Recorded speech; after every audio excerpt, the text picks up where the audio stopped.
जय हिंद साथियों।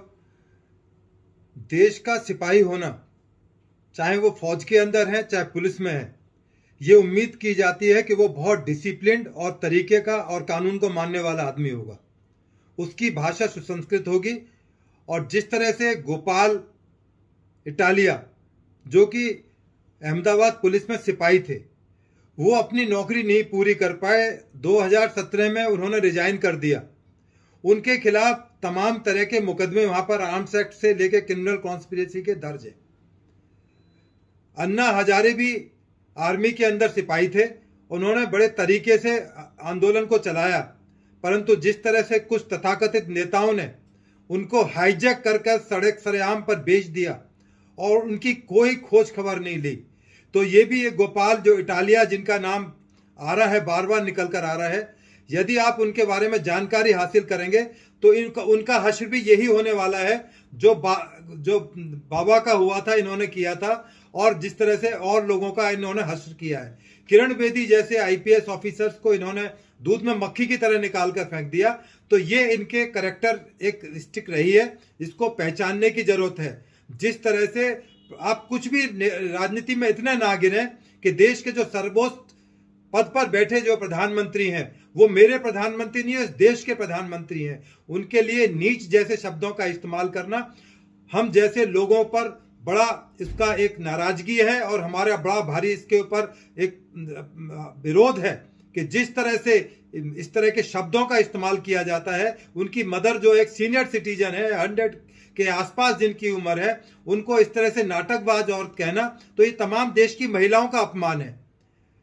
आपने अभी एनसीबी जो नेशनल हमारा कमीशन फॉर वुमेन है, उसके बाहर आपने डिमॉन्स्ट्रेशन किया। आप एक कोर्ट के सामने जा रहे हो, it's a commission and inquiry act में एनसीबी जो कमीशन है काम करता है, और आप उसमें जाकर डिमॉन्स्ट्रेशन करते हो। आप अदालतों के बाहर डिमॉन्स्ट्रेशन करोगे। आपको अपनी बात रखने का पूरा हक है, आपको इसीलिए बुलाया गया था। अब आप दिल्ली पुलिस पर सवाल पैदा कर रहे हो कि दिल्ली पुलिस ने क्यों डिटेन कर दिया। तो आपकी ये नालायकी आप अपने इलाके में चला सकते हैं जहां आप पाटीदार सो कॉल्ड अपना एजिटेशन चला रहे हैं, पर दिल्ली में आपकी चलने वाली नहीं है। दिल्ली पुलिस ने आपको माकूल जवाब दिया है। आपके नेता बड़ा बुरा मानना है कि दिल्ली पुलिस ने उनको डिटेन कर लिया, जैसे वो बहुत बड़ा देशभक्ति का बॉर्डर पर काम कर रहे थे। शर्म आनी चाहिए। आप आर्म्स एक्ट में गिरफ्तार हो चुके हैं, क्रिमिनल कॉन्स्पिरेसी में है। आप एक सिपाही थे और सिपाही होना बड़े सम्मान की बात है। आम आदमी सिपाही भर्ती नहीं हो सकता। देखा कितनी लंबी लंबी लाइनें सिपाही भर्ती होने के लगती हैं। सुशील कुमार सिंधे भी पुलिस के अंदर थे, वो इस देश के गृह मंत्री रहे। उसके अलावा vice president Bhairav Singh vice president बने पुलिस में रहते हुए। दिल्ली जो अपने आर्मी से रिटायर्ड हैं सिंह साहब, जनरल रहने के बाद वो मंत्री रहे। तो ऐसा नहीं है, डिसिप्लिन एक तरीका है। चूंकि आप डिसिप्लिन नहीं थे और आपके बॉस भी नौकरी नहीं कर पाए, यदि आप इतने अच्छे होते तो इतनी बड़ी पोस्ट छोड़कर आप आके नेतागिरी में अपना भविष्य खोज रहे हैं। वो भविष्य आपका जल्दी नजर आएगा, पब्लिक आपको जरूर जवाब देगी। ये जिस तरह से आप पुलिस के ऊपर, संस्थानों के ऊपर छीछा लेदर करते हैं, ये आपकी औकात नहीं है। यदि आप सही ढंग के डिसिप्लिन सिपाही होते तो आज गुजरात पुलिस के अंदर कम से कम हवलदार पद पर होते। और पद की अहमियता रैंक से नहीं होती, पद की रैंकता उसकी गरिमा को बनाए रखने से होती है। तो अच्छा हुआ आपको रिजाइन करने पर मजबूर होना पड़ा, क्योंकि आपके खिलाफ जो मिसकंडक्ट की वहां पर तमाम फाइलें, काली फाइलें लाल हो रखी हैं, वहां पर वो तमाम पब्लिक डोमेन के अंदर आनी चाहिए, जिससे कि पता लगे कि गोपाल इटालिया तुम्हारा भविष्य क्या रहा है। और आपने, आपकी पार्टी जिसमें आप रहे हो, 40 एमएलए दागदार हैं जिनके खिलाफ नकली सर्टिफिकेट लेके लॉ मिनिस्टर बनने तक के हैं और इतने संगीन आरोप हैं। दूसरा, आप कहते हो कि हमारे आदमी बरी हो गए, उनके खिलाफ कुछ नहीं निकला। ऐसा नहीं है। एक आदमी का मर्डर हो जाए और वो बरी हो जाए, एक्यूज, आदमी का मर्डर तो हुआ, आप टेक्निकल ग्राउंड पर बरी हो गए, आपने गवाहों को विन ओवर कर लिया।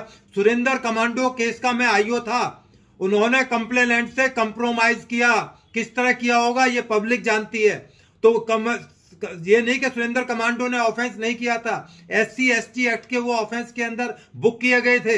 बाद में हाई कोर्ट में कंप्लेनेंट से मिलकर उन्होंने इस केस को विड्रॉ करा लिया। तो इसका मतलब नहीं कि ऑफेंस नहीं किया है। तो आपके जो नेता लोग कहते रहते हैं बार बार कि सब बरी हो गए, सब बरी हो गए, घर से कुछ नहीं निकला, तो ये पब्लिक को बहुत लंबे टाइम तक आप बहका नहीं सकते। अब वो टाइम आ गया है, तमाम संस्थान, तमाम लोग आपको पहचान गए, आपकी नस नस से वाकिफ हो गए, इसलिए आपके खिलाफ जो तमाम जो चीजें लाई जा रही हैं वो इसलिए लाई रही हैं कि आपका पर्दाफाश हो सके। अभी आपके खिलाफ बहुत कुछ आने वाला है, इंतजार कीजिए। दिल्ली पुलिस पर जो आप बार बार लांछन परसों से उठा रहे हैं कि दिल्ली पुलिस ने इटालिया को ये कर दिया, ये कर दिया, वो कर दिया, ऐसा कुछ नहीं है। अपने गिरेबान को चेक कीजिए और आने वाले टाइम में यही दिल्ली पुलिस आपको जवाब भी देगी। धन्यवाद।